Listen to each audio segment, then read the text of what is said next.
Оюутан цэрэг хөтөлбөрт хамрагдсан оюутнуудад цэргийн ерөнхий эрдмийн 560 цагийн хичээлийг судалж, улмаараа 6 дугаар сарын 1-ээс зэвсэг түвшний 123 дугаар ангийн сургалтын төв дээр мэрэгжил олгох сургалтанд хамрагдан ийхүү цэргийн албаа хааж байна.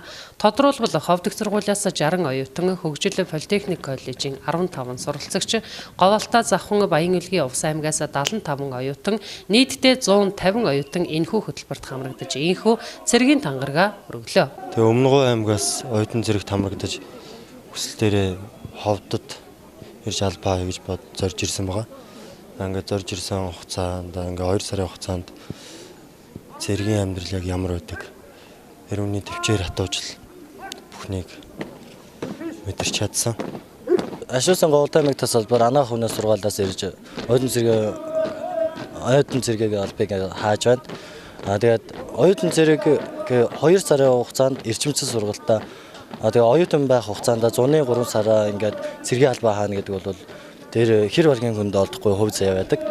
Тэгээ энэ хөтөлбөр сайхан хөтөлбөрт хамрагдаж өгсөн бүх зэвсэг түвшний 123 дугаар ангида барилсан далгаснаа илэрхийлье. Ховд их сургуулийн нийтийн удирдлагын одоо 4-р курст орно.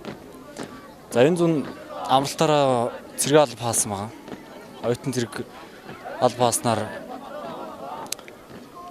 эр хүний албыг 2 сарын дотор 365 айлбыг 2 сарын дотор хаана гэдэг нь нэр төрийн хэрэг. Ховд аймгийн Ардаа Ишийн талбайд ёслол төгөлдөр зохион байгуулагдсан цэргийн тангараг өргөх ёслолын үйл ажиллагаанд Ховд аймгийн засаг даргын тамгын газрын дарга Гамболд, цэргийн штабын дарга Хурандаа Эрдэнэ Чулуун, Ардын Хатанбаатар Магсар Жавийн нэрмжтэй зэвсэг түвшний 123 дугаар ангийн болон Ховд их сургуулийн удирдах албан тушаалтнууд цэргийн алба хаагчдын арга гэрийнхэн нь оролцсон юм. Улаанбаатар хотоос манай хүү Ховд аймагт томилогдын оюутан цэрэгт хамрагдаад богино хугацаанд эр хүн болж төлөвшөж энэ олон сайхан аавын хүүхдүүдтэй мөр зэрэгцэн цэргийн алба хааж байгаа явдалд бас би их баяртай байна. Тэгээ өнөөдөр хүүгийнхаа тангараа өргөх ёслолын ажиллагаанд Улаанбаатар хотоос зорж ирээд одоо үйл ажиллагаанд нь оролцоод сэтгэл өндөр байна. Сэтгэл сайхан байна. Тэгээ олон аавын хүүгүүд бас энэ тамрагдаас оюутан цэргүүд бас бүгдээрээ бас оюутнууд бас бүгд одоо энэ төрийн сайхын оюутан цэрэгтэй холбоотой хууль дүрмийн дагуу бас цэргийн албандаа бас явах хэрэгтэй. Тэгээд ер нь бол маш их цаг зүг хэмнэсэн оюутан байх үедээ энэ хүүхд ингээд төлөвшөл олно гэдэг бол үнэхээр бахархалтай. Хувь хүний хувьд ч өрх гэр эцгийн хувьд ч эх орны хувьд ч гэсэн бас сайхан байна. Бахархаж чинь олон сайхан хүүгүүдэр. Миний дүү бас энд цэргийн алба хааж байгаа. Үнэхээр оюутан цэргүүд Монгол төрийн нэр нүүр сүлдгийн болон залуучууд ийм сайхан өнгөлөг хүмүүжиж ингэ сайхан жигдэрсэн байгаад үнэхээр баяртай байна. Тэг бүгдээрэнд нь одоо сургалтын өндөр амжилтыг хүсэн өрөөё. Энэхүү хөтөлбөрийг хэрэгжүүлснээр зэвсэг түвшний дайчилгааны бэлтгэл үүрэгтний нөөц нэмэгдэж, улс орноо батлан хамгаалах иргэдийн бэлтгэл сайжирч, ихтэй сургууль төгсөгчид төрийн албанд орж ажиллах нөхцөл бүрдэж байгаа юм а. Мөн оюутан залуус ихтэй сургуульд суралцах хугацаанд цэргийн ерөнхий бэлтгэл, цэргийн тусгай бэлтгэл сургалтад хамрагдах замаар цэргийн жинхэнэ албыг биеэр хааж байгаагаараа давуу юм. Баруун 5 аймагт үйл ажиллагаа явуулдаг 6 гихтэй сургууль, 3 коллежийн 150 оюутан одоо өнөөдөр цэргийн мэргэжлийн бэлтгэл сургалтад дуусаад тангараагаа өргөх, эх орондоо өмчийн баталгаа олгосон тангараагаа өргөж байна. За энэ үйл ажиллагаа одоо баруун бүсэд явагдаад хэвшил боллоо. Зэвсэгчний 123 дугаар ангийн материалын баазыг түшиглээд энэ оюутан цэрэг хөтөлбөр амжилттай хэрэгжлээ. Оюутан байх ихтэй сургуульд коллежид сурч байх хугацаанд, оюутан байх хугацаанд цэргийн одоо мэргэжлийн бэлтгэл сургалт, цэргийн ерөнхий бэлтгэл сургалтанд хамрагдаад эрчимчлийн сургалтаар одоо цэргийн албыг хааж байгаа нь бол манай оюутнуудад бол маш том давуу тал болж байна.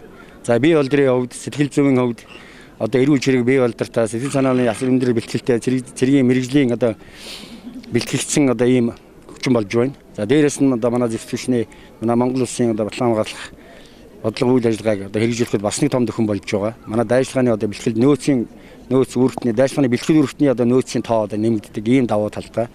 За түүнээс гадна манай оюутнууд энэ хөтөлбөрт хамрагдсанаар энэ төгсөөд төрийн байгууллагт одоо шууд ажиллах давуу эрхтэй болж байгаа. Тэгэхээр энэ нь одоо төрийн байгууллага, төрийн үйлчилгээний ч юм уу, төрийн захиргааны юм уу ямар нэгэн одоо төрийн байгууллагт ажиллахын тулд заавал цэргийн алба хаасан байх юм шаардлагатай. Тэгэхээр энэ оюутан цэрэг хөтөлбөрт одоо хамрагдсанаар бол энэ төрийн байгууллагт ямар ч шатны за мэргэжлийн чиглэлээр ажиллах давуу талууд бас үүсэж байгаа юм давуу тал байгаа. Дөрөвдөг жилдээ амжилттай хэрэгжсэн оюутан цэрэг хөтөлбөрт 2014 онд улсын хэмжээнд 418 оюутан, 2015 онд 995 оюутан, 2016 онд 1000 оюутан хамрагдаж, цэргийн ерөнхий бэлтгэл болон цэргийн мэрэгжлийн бэлтгэл сургалтанд хамрагдаж, цэргийн тангараг өргөсөн бол 2017 онд 1000 оюутан хамрагдсан. Өөрөөр хэлбэл 2017 онд Улаанбаатар хотод 750 оюутан, Дорнот аймагт 100 оюутан, Ховд аймагт 150 оюутан тус хамрагдлаа.